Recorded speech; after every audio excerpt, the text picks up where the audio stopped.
Greetings, guys. How's everybody doing out there? Mount Vernon Kid, the Honorable Warrior here. How's everybody doing out there? Back again for another comic review for you guys. This week was pretty good. Pretty good indeed. And as always, just show some love and respect to the Dark Avenger family, as always.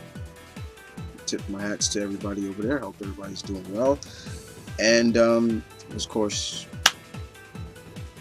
my mentor, Blue Goblin. Check out his comic review. He had put it up earlier. It was funny. It was good. But you're here for me today. Thank you very much. And I guess everybody wants to know what I thought of the new creative team for Green Lantern and things like that. So let's get into it, right? All right. So first of all, since we are in June now, I changed how I present the books to you now. So we're gonna go independent first, DC, and we'll end with Marvel. All right. So we got quite a few independent books, and most of them are from Dynamite. But you know me, Dynamite is one of my favorite independent companies. And let's kick it off with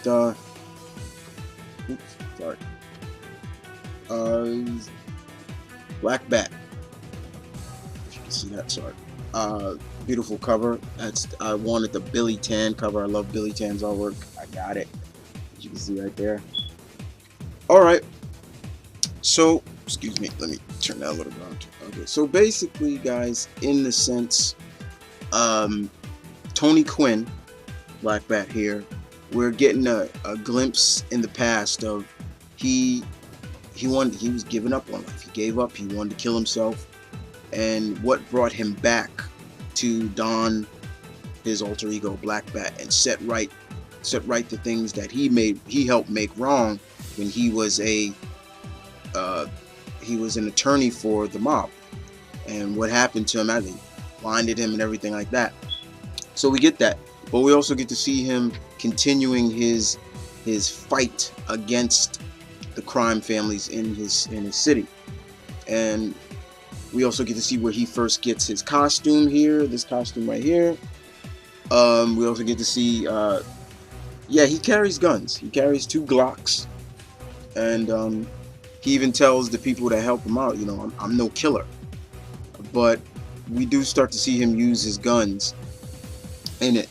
Now, once again, this is another character that is a pulp character that's been revived in the modern era now.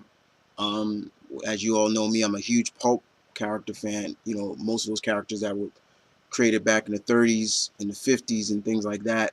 But once again, Brian Buscello does a good job writing and continues to showcase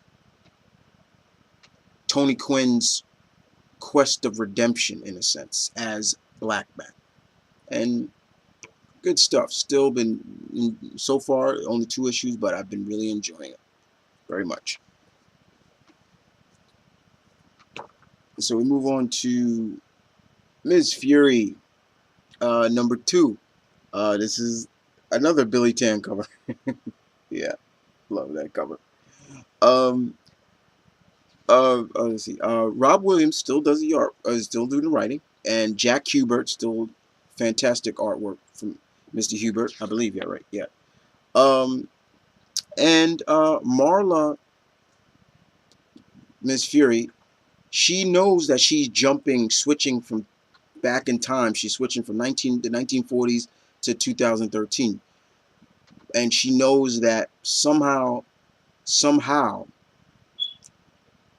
the Nazis were able to infiltrate the United States during the war and take over certain key spots in the government. And till this day, they still have it. So, along with a group of individuals who want this to stop, she's been kind of like their hired gun to take out these powerful individuals. And we see her killing one of them in this, and then she's getting chased by these armor-powered enforcers who happen to be Nazis. And it's kind of funny because when she's running, and all of a sudden she gets she she's getting chased by one of the armored Nazis, and she jumps on this guy's motorcycle, and she's like, "I love your beard. I like your bike too. Now drive." And so and the Nazis chasing him, and next you know, he jumps on it and he starts speaking German, and I love the line by the guy. He's like, "Okay, this guy's speaking German. Here, take the bike. It's yours." I thought that was so funny. Um, but it's more of a point now. It's still the point of Marla, Miss Fury is still trying to figure out who can she really trust, and how far deep is this going, and what is the connection of the people that she's seeing, and what are the connections between her keep switching from 1940s, 1943 to 2013, but it's still been good. I've still been enjoying it. Another one of the first female pulp characters. Ms. Fury, good stuff. All right, and we move on to another pulp character who has been brought back into the in a modern take of him now, and I've been loving this series since Mr. David List has been doing an excellent job writing this. I wish the original artist David Worley comes back, but Ivan Rodriguez's artwork is still really good, and that's none other than the Spider. This is issue 12. Man, don't want to spoil too much, but the last issue we left off was Richard Wentworth, Spider, has been arrested for being the Spider. His arch enemy, the Fly, has set everything in motion to set him up. And the Lawgiver, another villain in here, is helping out the Fly. But we find out in this book who the Lawgiver is. We found it out in the last issue too, at the end. And it was just like, you gotta be kidding me. So now it's a point of not only for Richard to kind of get the Lawgiver, but clear his name so people will stop thinking he's the Spider. And he gets help from his friends, the people that know he's the Spider. You know, his friend Rama, who is his attorney and everything like that. And he finds out and he sacks his revenge on the Lawgiver. I'm not gonna spoil who that was. The ending is a cliffhanger. If I do recommend you picking up trades of the Spider, or finding them in issues, single issues or so. You will not be disappointed. David List does a great job in this book. And like I said, you'll probably be like me if you try to jump on and be like, man, I read the first 6 issues. I wish that artist came back. David Worley. But like I said, Ivan Rodriguez's artwork isn't bad, but it's the cliffhanger at the end of this bad boy that's just like, oh, ooh, and I can't wait to see what happens in issue 13. Good stuff. I forgot to say this, but there will be a review going up, an exclusive review, the final exclusive review of this series on Dark Avenger Inc. Plus, and that will be Son of Merlin #5. This is the final issue. See what I thought about that. I still have to put up the other issue, so I'm gonna put this up along with my Jin Rise review. I'm sorry, I forgot to do that. Got a little lazy. But yeah, I'm gonna put this up. So feel free to go check out what I thought of the Son of Merlin, the last issue. I thought that was a great series. Loved the artwork. Good job writing, and I'm a big Merlin fan and everything like that. But let's keep going. Move on to Valiant and Justin Jordan, and Neil Edwards does the artwork in this issue, and Shadowman. Yeah.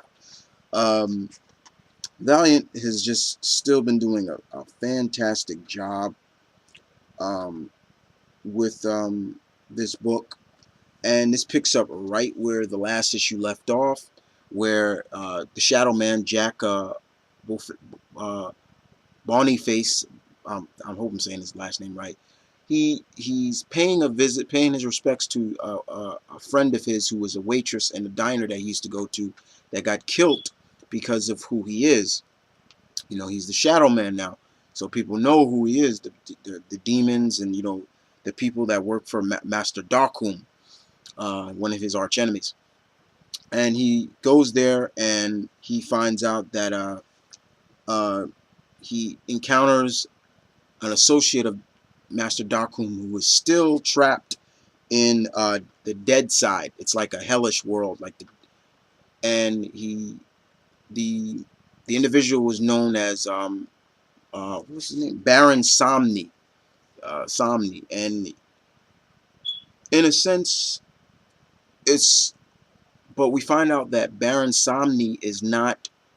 He's not what you think. Or I should say, he's not there to kind of hurt Shadowman. He wants to make a truce with him. But Shadowman, Jack's associates are telling him you can't trust him.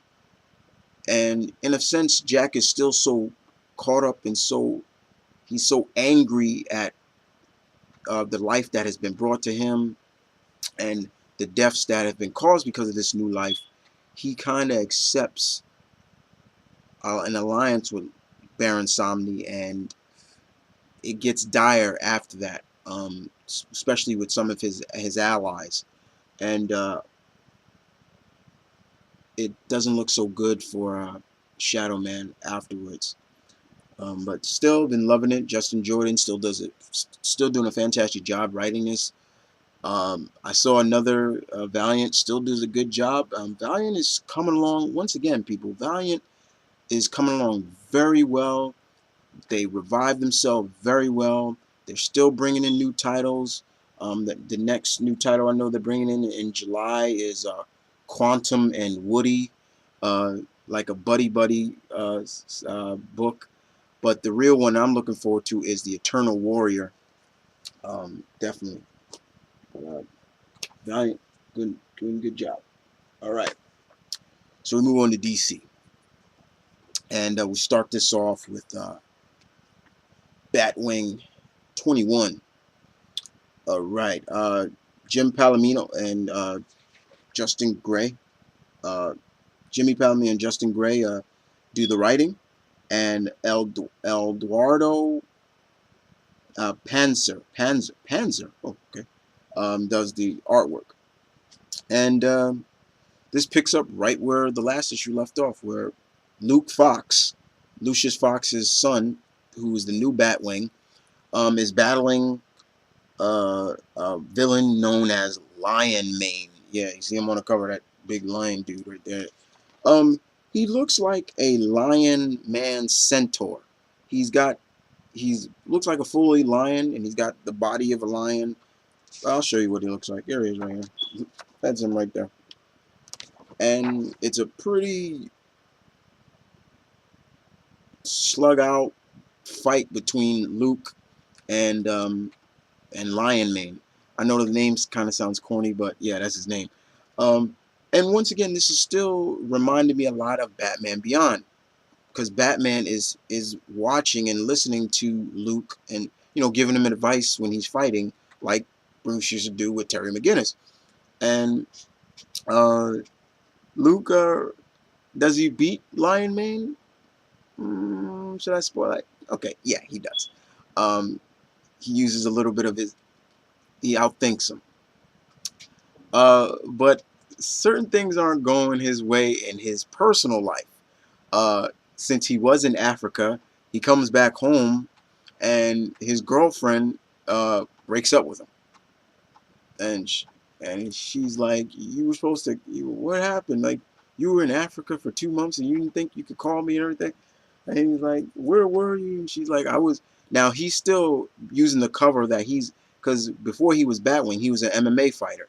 He's an MMA fighter, and that's kind of really like Lucius Fox is like that. And it seems like everybody in his family got a high IQ. Even his little 9-year-old sister, who has an IQ of 190. I'm like, damn, she's smart. And it's kind of, he's going against his, Lucius Fox's wishes to get a job at, Wayne Tech and everything like that, following tradition. But Luke is really like, I don't want to. That's, sometimes, I want to be myself. I don't want to follow in tradition and things like that. Tradition is good, but sometimes the heart wants what the heart wants, and sometimes you got to follow what your heart wants, not what, maybe what your parents kind of feel like. And that's kind of the struggle what we see in this book between Luke as well. And he comes back all bandaged up and everything, like, because the fight between him and Lion Mane was hard. But it seems that what the battles he's had with in Africa have now been brought back to his doorstep, and that could be dire for Luke Fox, or aka Batwing. But it's been really good. I've been enjoying it.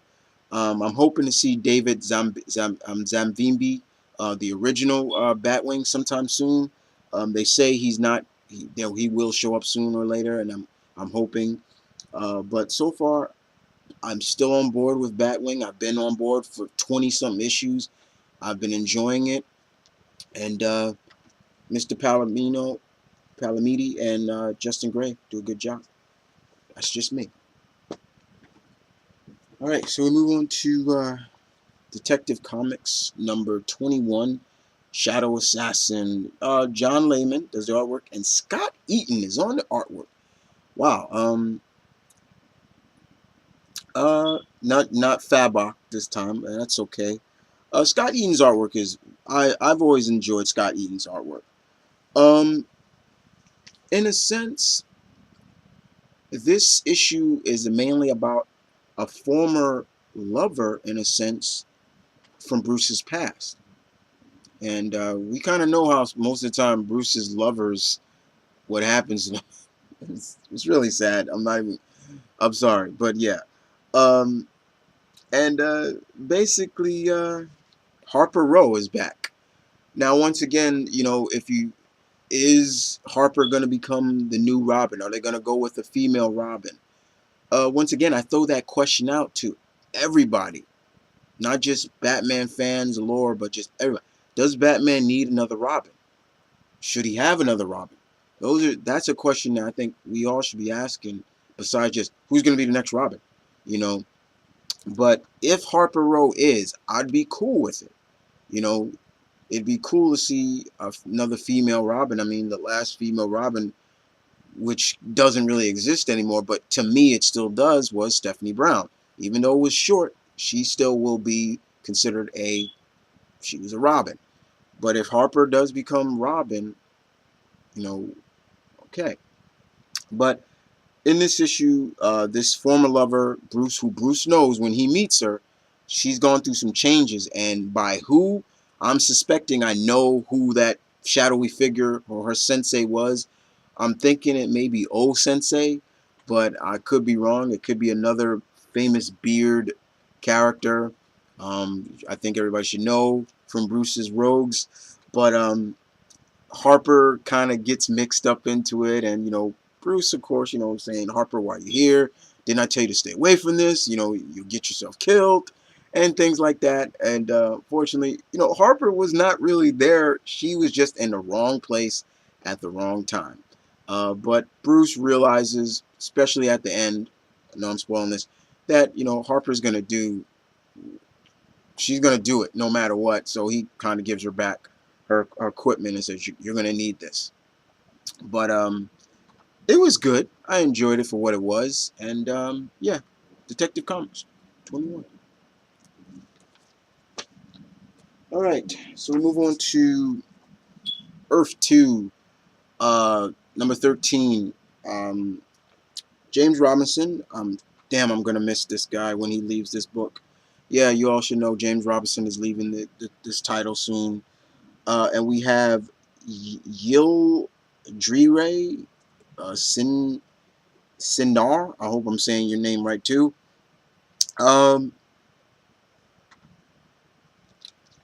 Look who's on the cover. That's Captain Steel. Yeah, I love his look in this. Very cool look, as you can see right here. Nice look, nice look. So basically, Captain Steel is on assignment, and they go to Rio de Janeiro, Brazil. Yeah, and he's there is a one of those hell pits that are on Apocalypse. It was there stationed. So he goes into, because they feel that he's the only one uh, that can stand that extreme heat and everything like that. They go a little bit into his origin and everything. His origin is tweaked a little bit, but pretty much that's cool. He still has ties to the Haywood family, which is great. I'm glad they still kept that, because the original Captain Steel, his name was Haywood, and that's cool. Once again, I'm a big JSA fan, so I pretty much know a lot about members of the JSA, and he is investigating what's inside the pits.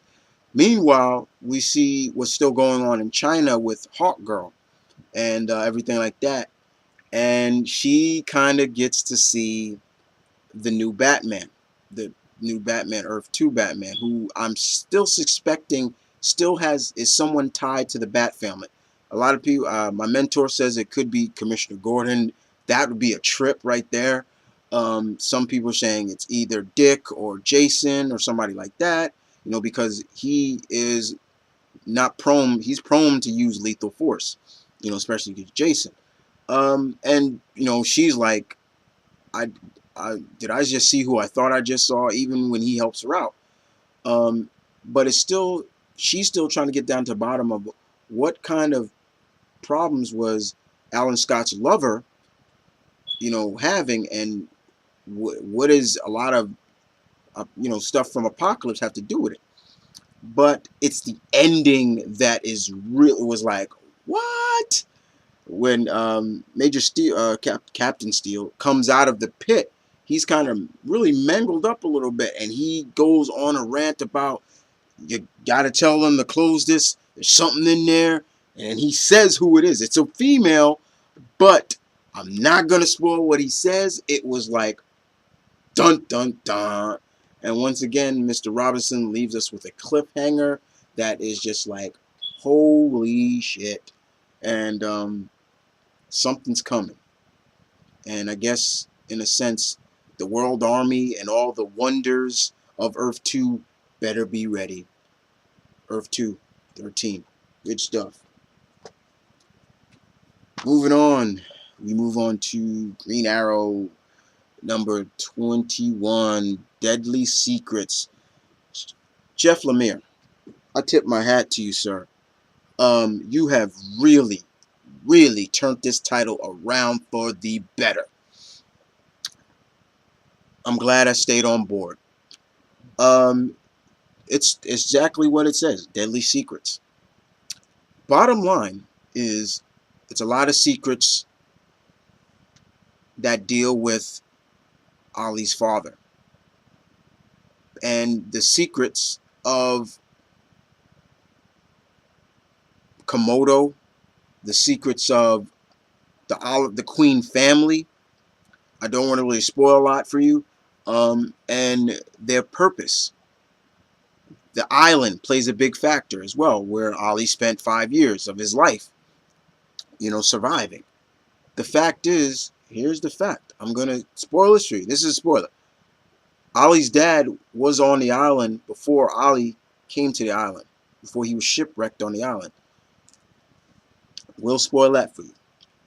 I also will spoil the fact that Ollie is a part of some, the Queen family is basically, believe it or not,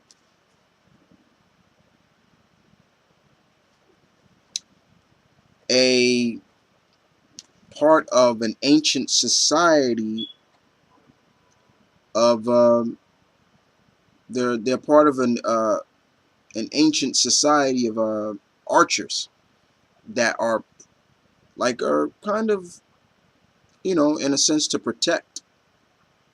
And the fact is that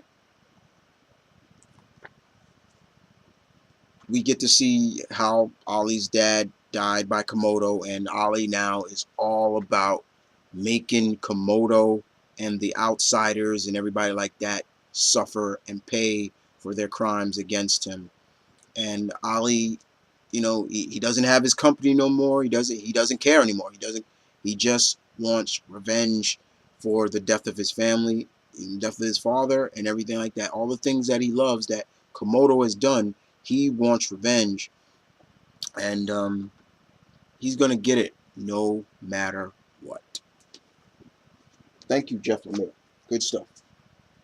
All right, so we move on to Green Lantern 21. Here's the new story arc, new creative team. Robert Venditti, I know his work very well. I read Exo-Man of War. He does a very good job on that. And Billy Tan, one of my favorite artists, doing the artwork. And doesn't that cover look familiar? Don't we see that in my intro? Yeah, I thought that is a beautiful cover. I like that. So basically, the bottom line is, beware my power. Beware of our power. It's that sums it up pretty much. But the fact is, the new Guardians, who are a lot different than the old Guardians, thank you, they realize that they have certain things they need to really do before they can really focus on their task as being the Guardians of the Green Lantern Corps. So they assign Hal Jordan to lead the Corps, and Hal's like, and like at first he's like, no, why don't do this. But they realize that he's like, look, I got a lot of crap on my table, and Kyle's there, and he's like, yeah, he did this, and Kyle's like, Kyle, you're not helping, and things like that, and Kyle's just laughing about it. But the Guardians know that Hal may be the right choice. He's having some problems with Carol. It looked like everything was back to normal between him and Carol, and it was really sad to see that. But he sends out some new rings, for some recruits and things like that, and and then all of a sudden, out of the blue, Oa gets attacked. The central battery is dying. It's getting crazy, and the Oa gets attacked by who I'm not gonna spoil, but it kind of threw me for a loop. I'm like, what? Like really? Like really, Mr. Venditti? You threw that out there? Excuse me. Really? You throwing that out there? But it was a twist, but I was like, what? Like, okay. But was it good? Yes, I really enjoyed it. Was it Did it have flaws? Was it better than, yeah, once again, I'm going to throw that out there just like how Gabi said it. Was it better than what Jeff John's writing? I'm not going to put that out there because it's only one issue. But for what Mr. Venditti gave us, like giving us one of his, he threw a nice lob to us.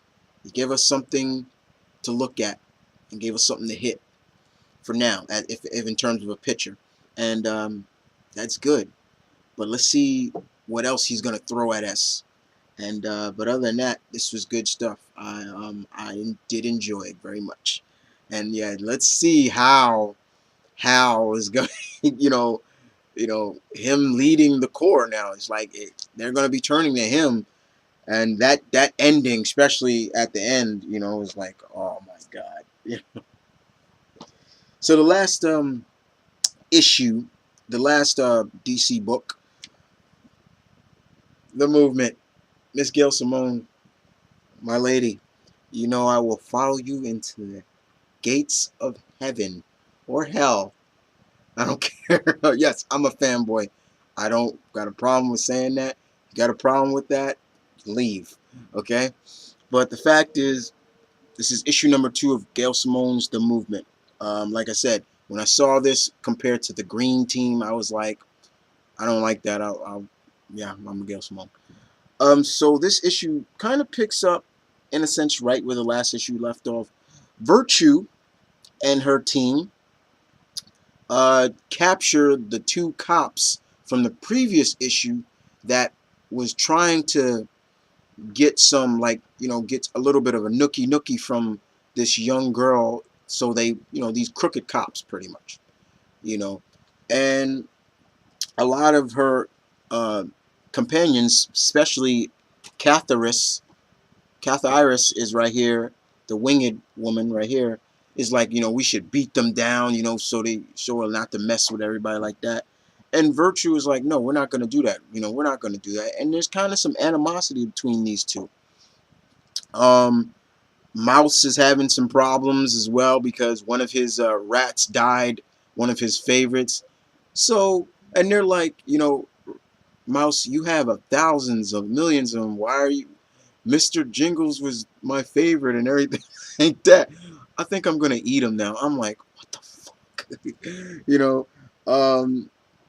and the Coral City Police force is still, looking for the group and everything like that. We find out some things about the group that I wasn't expecting Miss Simone to throw out there right away. The group is also trying to figure out, like, some of their information is getting leaked because the cops are closing in on them, and we're starting to find out. We find out that one of the members here, which I'm not gonna spoil who it is, but one of them is actually a cop, and that threw me for a loop. I'm like, whoa. But it was the most interesting thing, the cliffhanger at the end. Miss Simone threw us a character. She said she was going to do this. There's going to be some familiar characters coming, and boy, there's a familiar character at the end of this issue that the team was going to see. They call her a witch, but they gave her the name, and I'm like, oh my god. Let's just say it's a character from Gen 13, and it's not Fairchild, but somebody else. Not going to spoil who it is, but I was like, Miss Simone, I can't believe you did that. But I was impressed, very much impressed. The movement, number 2, good stuff. All right, so we're ending this on Marvel, and the first one, Age of Ultron, number 9. Once again, I must say, this series is moving along really fast, very quickly. Bendis is still doing the writing, good stuff, and Brian Peterson does the artwork, does the present artwork, and Carlos Pacchio does the past artwork. And in this sense, this leaves off right where the bang happened in the last issue, where the helicarrier or whatever that crash landed in Manhattan, killing everybody except Wolverine. Because of his healing, he comes out and he goes back. Tony Stark, before he dies, gives him like some advice about time travel as well. Because they're in the age of Morgan Le Fay. And does this happen? Kind of. But in a sense, he goes back, and Wolverine gets to the past where Wolverine is about to kill Hank Pym, and he gets a surprise appearance from somebody that was just like, whoa, and it's kind of funny. And who is it? It's pretty much none other than himself in his old school costume. I'm talking classic. I'm talking Incredible Hulk 161, I believe. Correct me, I'm probably getting that number wrong, but yeah, when he first appeared, I was like, whoa. And I love the line where he says it was the only thing Fury had. So I was like, so he's trying to tell his other Wolverine about he has to let everything play through, the whole time travel thing, and it's kind of interesting. But very much interesting indeed, and to the point where this does happen. One of the Wolverines does die, and they go back. Then it ends like, oh boy. That's basically all I can say. But once again, Age of Ultron was very interesting indeed. Very good. Number 9. All right, moving on to another Bendis title. Been loving this title. All New X-Men. Number 12. Bendis and Stuart Emonet. The All New X-Men meet the Uncanny Avengers, the united faction of the Avengers. You know, the mutant, human, non-mutant faction of the Avengers. Uh, they're not called the Uncanny Avengers to them. They're just called the United Faction um, in the comics. Um, so we find out what happens, and this picks up right where the last issue of the Uncanny comes, and we get a kind of, this doesn't happen because first of all, if it did, their powers wouldn't hurt each other because they're siblings. We all know mutant siblings, their powers don't work on each other. But anyway, basically, young Scott meets his quote unquote younger brother who is older than him now in this, and it's a brotherly moment. You know, it is a brotherly moment, and Cap's, you know, like, you know, we need to talk and everything, and then you got Wanda and Thor saying, which I thought was funny. Wanda's like, Steve, let them be, let them have this moment, and Thor's like, tis brothers, there, tis a brother moment, let them be, and they're like, young Cyclops like, you're old, Alex, you're old, and he's like, and they're just talking, and there's points, they hug, they show some brotherly love. Alex even says, I love you, man, and things like that. And Wolverine starts to have a word with Cap, and he's like, you mind telling us why you brought down the Blackbird, everything like that? What the hell, Steve? And basically Steve tells him, like, you guys are wanted fugitives, you robbing people and everything. And they're like, we haven't done anything. What are you talking about? Wolverine knows what's going on, and he even says, I got 2 words for Raven, Darkholm, Mystique. Jean, oh, Jeannie does something in this that was just like, don't do that, Jean, don't do that. And it's something that really has dire effects with her, and she flips the freak out. She flips out, and it gets a little crazy there. But however, then we see what's going on with Mystique, Lady Mastermind, and Sabretooth.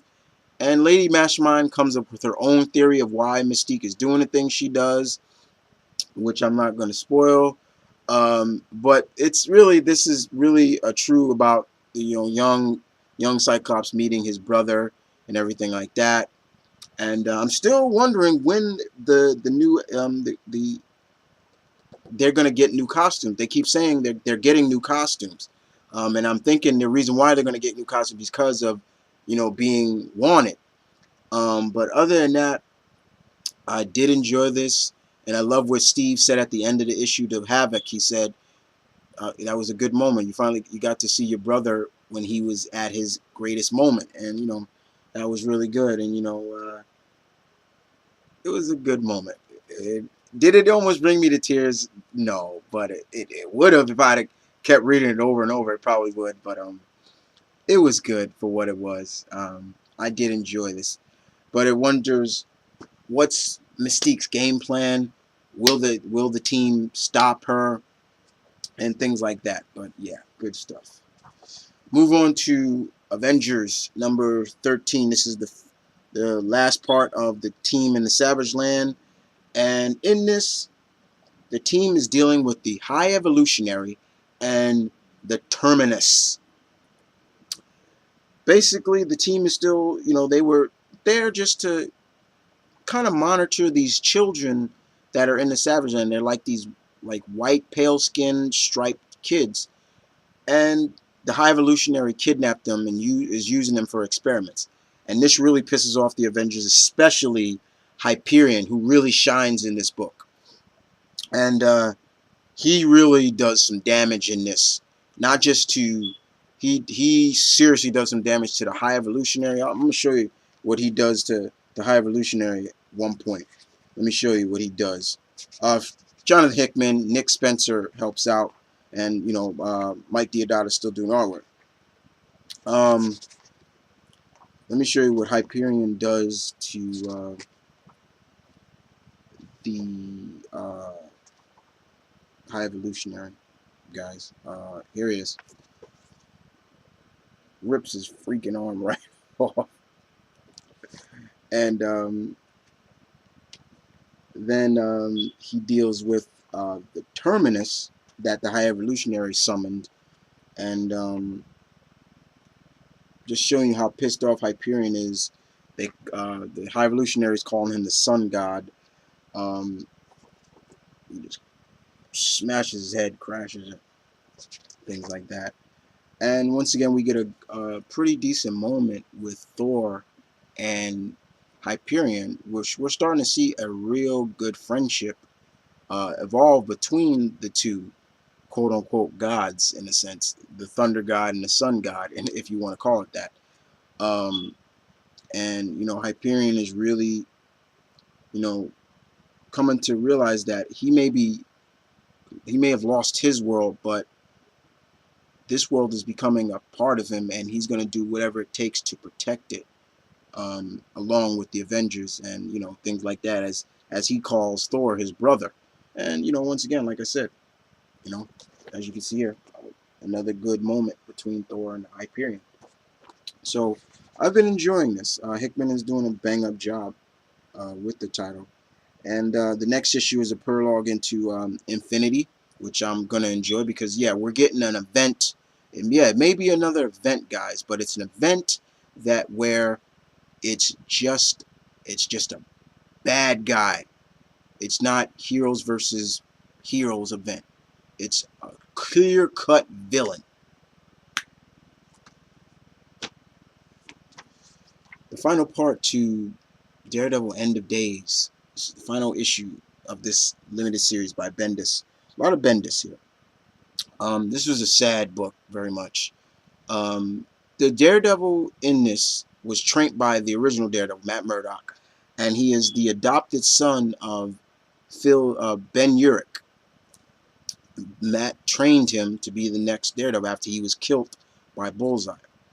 But still, the question is, who is this Manapun? The last words that Daredevil said. We get to find out who she is in this. We also get to find out that, in a sense, we get to see Peter Parker in this. Peter Parker Spider-Man. Yeah, he was in this. He's paying his respects to Ben Urich. He died. And things like that. And this was really sad. This was a really sad issue. The main thing is that we find out who Manapun is. Mapun is. Mapun, yeah. With spoiling, yeah, here's a spoiler. If you don't want to know, pause this, turn down the volume. For those who don't mind, here we go.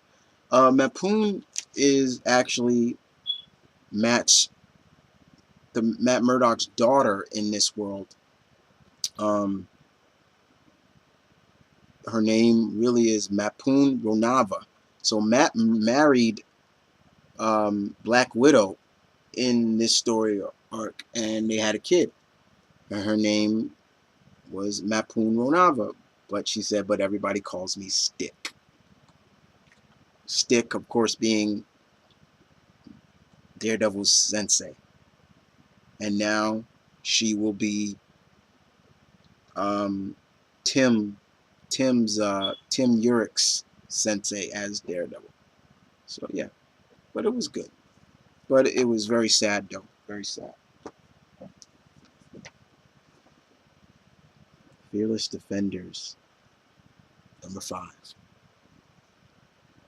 Fight, yeah, homage, fighting games. I love that. Uh, let's just make this perfectly clear. This is not false advertising here. Every female in this on that cover appears in this book, and I loved it. Some of my favorite female Marvel females appear in this book. It was brilliant, and I do too love when they do this stuff with Misty and Valkyrie. Cullen Bunn still does a great job. Will Sniley does a good job.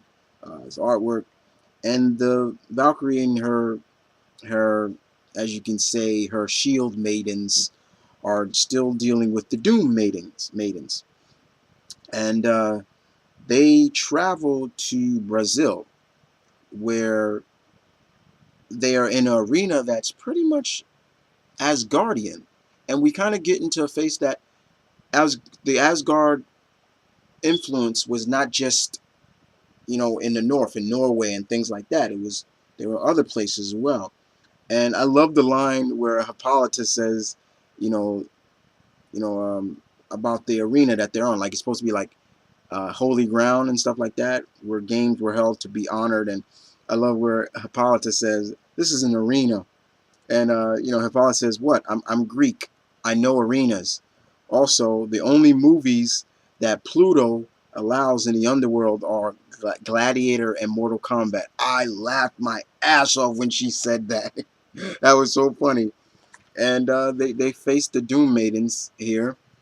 However, they don't come alone, because later on, the cavalry arrives. And the cavalry arrives in the form of this.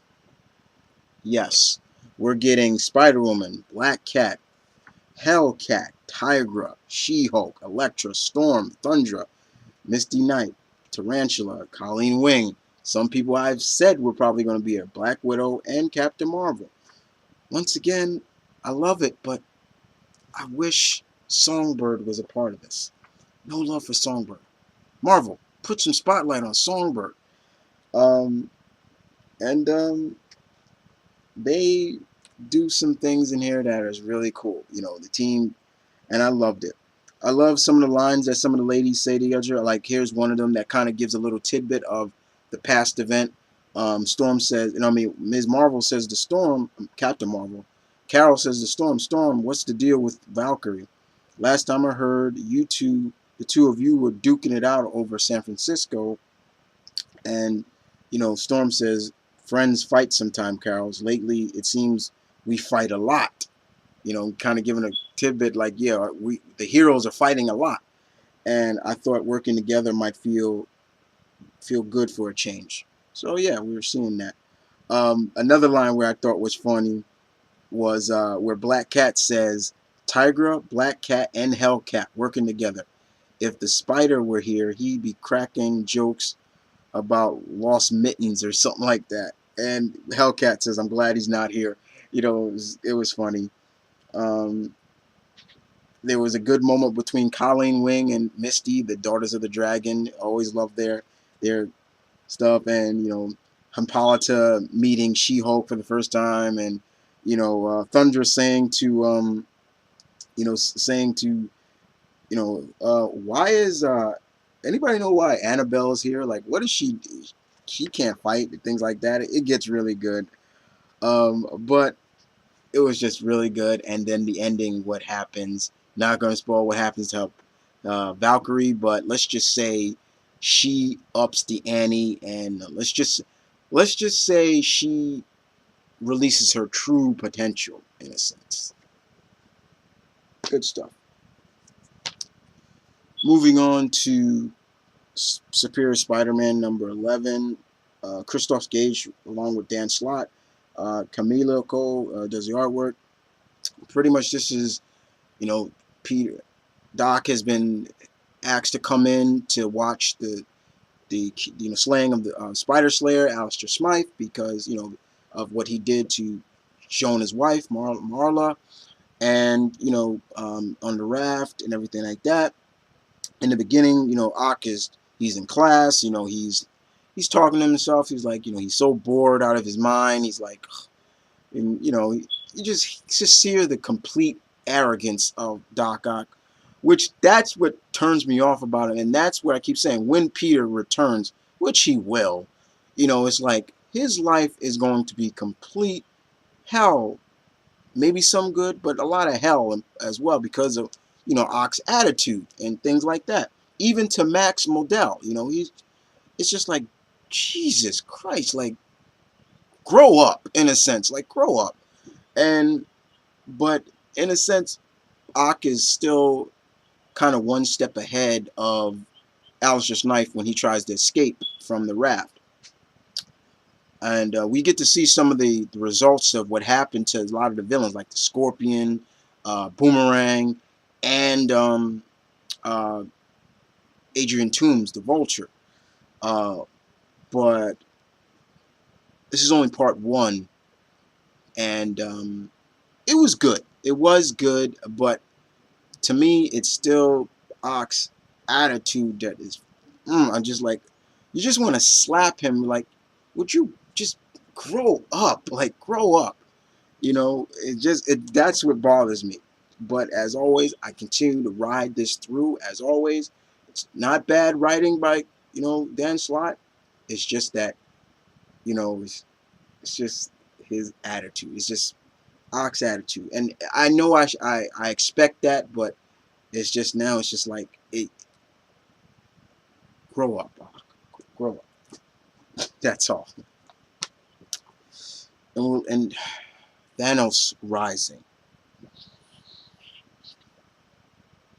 Jason Aaron's and Simone Blanchi still does good artwork. Aaron's still is doing a good job of telling the past of Thanos. Last issue we left off on where Thanos finally started to kill because he was really scared to kill. The last thing he did, people, he killed his mother. Killed her. Afterwards, now we see what happened to him later on, in months after that. He's moved on. He left Titan and went throughout the galaxy. Got bigger. He started to hang out with this pirate gang for a while, and they would do a lot of killing, but Thanos wouldn't do it. He would sire a lot of women. He would sire a lot of kids with various women around the galaxy. Had many kids. I'm talking like many kids. And he would come back from time to time to see them, but it was just like, this guy's got kids everywhere. He's putting the pipe to every woman and not really caring. And it's just like he's trying to. It's all about being loved, and it's like, what the? And you realize where this is going. We all know what Thanos' true love is, and the captain of the pirate gang he's hanging out with is like, Thanos, if you don't start killing Thanos, you're a coward. You don't start killing, I'm gonna kick you off the ship and everything like that. And then one of the members of the crew is telling him like, look, you got to leave the ship because the captain's gonna kill you. And we see what happens. Certain things get really dire, guys. And it's to a point where Thanos returns back home to Titan, and he meets that female once again, who he met when he was his old student that he truly loves, but she's like, kind of playing hard to get or something like that. And she knows that he's got many kids. She smells it on him. She's like, you sired a lot of bastards. That's what she says. And she's like, you want to really love me? You think you love me? Okay, then prove it.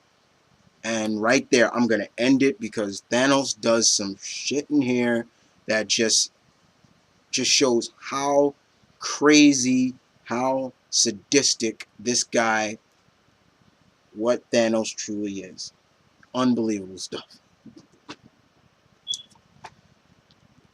Winter Soldier 19, the final issue. Yes. Nick Latour tells the final story of, James dealing with the electric ghost, someone from his past that he kind of helped, in a sense, create. she's called the Electric Ghost. She took over Shield satellite, and she was gonna destroy it. And you know, the government, because she's blaming the government for them taking away her childhood and everything like that. And James is trying to reason, Bucky's trying to reason, Winter Soldier, and you know, she does some things in here. You know, for example, the Cosmic Cube plays a big factor, or the Tesseract as they're calling it. And looks like she's going into the past, and almost like she's trying to change the past of everything. But Bucky's trying to reason with her and tell her like, you can't do this and everything like that. And it's to the point where finally Bucky does get to her. And it ends with Bucky and her, you know, does Bucky die? No, he doesn't. But he doesn't, he's able to leave the satellite before it blows up. But it does end in a bang, as that is straight up real in this issue. But for what it was, for what Mr. Latour and them did, it was okay. But I knew that it wasn't going to be as good as what Mr. Brubaker did for Bucky, and I was fine with that. But for what they did, it's fine. But is this the last we're going to see of Bucky? No. He is going to be a part of the Secret Avengers, so that's a perfect place for him to be, since he wants to be in the shadows and everything like that. That's perfect for him. And you know, we're still going to see Bucky around. But yeah, this is his solo title. Yeah.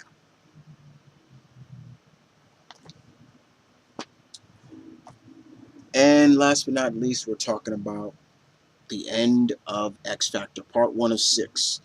Mr. Peter David, this is 257. And what else? Spoiling too much for you. So Layla, she's just trying to look for magic. And she's in Morocco, I believe. Yeah, Morocco. And she's tracked Multiple Man, Jamie, down, and he's being held captive by this little Moroccan boy who is going to use him to bring back his dead mother, things like that. So we're talking about hellfire and everything like that. And it doesn't go well for the little boy, but does it go right for Layla? I'm not going to spoil too much. You just got to read it to figure it out for yourself. But yeah, it was good for what it was, but yes. Okay. So that's it, guys. Hope you guys enjoyed episode 102. I will see you guys next week, God willing, as always. And this is Mount Vernon Kid, the Honorable Warrior, saying peace, one love. Stay tuned. Keep it real, guys, as always. I'll catch you guys next week and see what I thought about Son of Merlin, the last part, Dark Avenger Inc. Plus. You guys take care.